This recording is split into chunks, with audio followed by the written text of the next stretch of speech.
Meanwhile, the Congress and government have entered a face-off over the IT department's raid on Karnataka. Congress Minister D.K. Shivakumar. Protests broke out after the Income Tax Department conducted raids at Bengaluru's Eagleton Resort. Shivakumar was taken to his home for questioning and evidence gathering by the IT department. Shivakumar's driver and secretary were also taken into custody for questioning. Raids also took place at the home of Karnataka's Congress Minister D.K. Shivakumar and homes of his relatives. Congress paralyzed the parliament today, claiming a vendetta because of the Gujarat Rajya Sabha polls, because D.K. Shivakumar has been the point person and the one organizing the stay of at least 40 plus MLAs who have flown from Gujarat to Karnataka. They believe that he was targeted by the Income Tax Department. The government saying no to it, saying that already raids are across 39 locations and the scanner was already on D.K. Shivakumar by the investigating authorities. Also, India Today's associate editor Maushmi Singh was present at D.K. Shivakumar's home in Delhi, which was raided and money was recovered from there. Take a look. This is the house where the income tax raid is actually happening. This is Safdarjung Enclave. B5 by 201 is the number of this house. And if you see Suresh Sharma, that's the nameplate outside the residence. Now this apparently is it belongs to D.K. Shivakumar and his brother Suresh, and clearly the Income Tax Department is closing down, saying that this was a date that was slotted prior. It has nothing to do with the MLAs who are actually housed in that Eagleton Resort in Bengaluru. But if we are to explain the raids, the Income Tax Department has approximately raided 35 locations of D.K. Shivakumar and his brother, and clearly the Income Tax Department is zeroing in on the evidences that it is getting from these locations. 5 crores is the amount that has actually been obtained from this particular residence, and we do believe that trouble will be brewing for Shivakumar as the day progresses, because the income tax teams are all across the 35 locations trying to gather evidence. With video journalist Prabir Das, this is Maushmi Singh in Delhi for India Today. All right, I'm with Nolan, who's joining us right now outside Shivakumar's residence in Bengaluru. Akshay Nath is at the Eagleton Resort in Bengaluru. Ilma Hassan joining us from the capital outside Shivakumar's Delhi residence.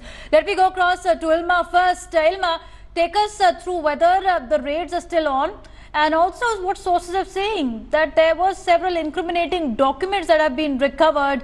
Can you tell us how many IT officials were there at the house? When did the raid start as well? Well, Devina, the raid started at about 7 a.m. this morning. It's 4 p.m. now, so they have been going on for about 8 hours. Now, what we've been seeing throughout the day is that income tax officials have been coming and leaving. There are about 7 to 8 of them who have been here since early this morning. In fact, just a short while ago, some of them started leaving. About 2 of them left, along with a cash counting machine with them. You had officials from the SBI, from the State Bank of India, who also came with the cash counting machines. Now, what we know so far is that about 8 to 9 crore, approximately that much, has been recovered from this particular Safdarjung home of D.K. Shivakumar. That's what we know right now. We also know about 39 other locations are being raided by the Income Tax Department, not just in Delhi but in Bengaluru as well. In fact, Shivakumar's assistant's home is also being raided in another location of Delhi, and another home in Safdarjung Enclave is being raided as well. Now, what the income tax officials are not telling us what the exact amount of what was raided. They said the raids will continue for the next few hours, following which we will get the exact 10 hours and counting. How much was raided? Okay, 10 hours and counting, and at least 8 to 9 crores recovered. Nolan, what's the situation in D. Shivakumar's residence in Bengaluru? Is the minister present there along with IT officials?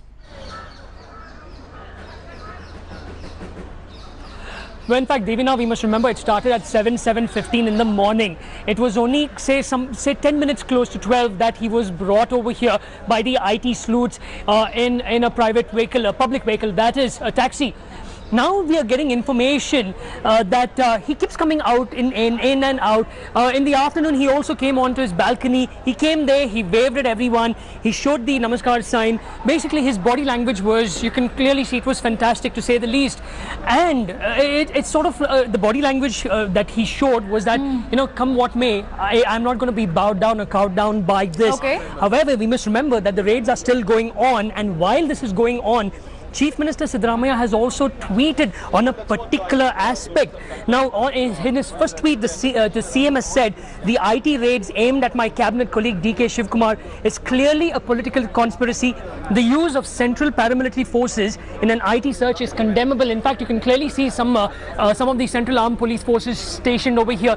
The Congress here has taken objection to it. They clearly say that this is a violation of Article 257 of the Constitution. In fact, Karnataka Chief Minister said the Congress government, in fact, Nolan, he's also said the Congress government in Karnataka will neither budge to such political blackmail nor stoop to vindictive politics, what they've called out. Let me go across very quickly to Akshaya. Akshaya, you're outside Eagleton Resort. Shakti Singh Gohil had come out. He's also shown pictures of how he is alleged that they were threatened with the armed security forces who had entered the resort.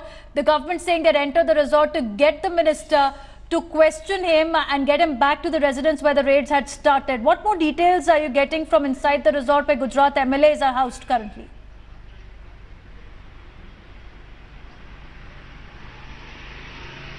Well, Divina, when this raid started around 7 a.m. today morning, the MLAs, the 40 or more MLAs who have come from Gujarat had no clue about the entire event that was panning out near them.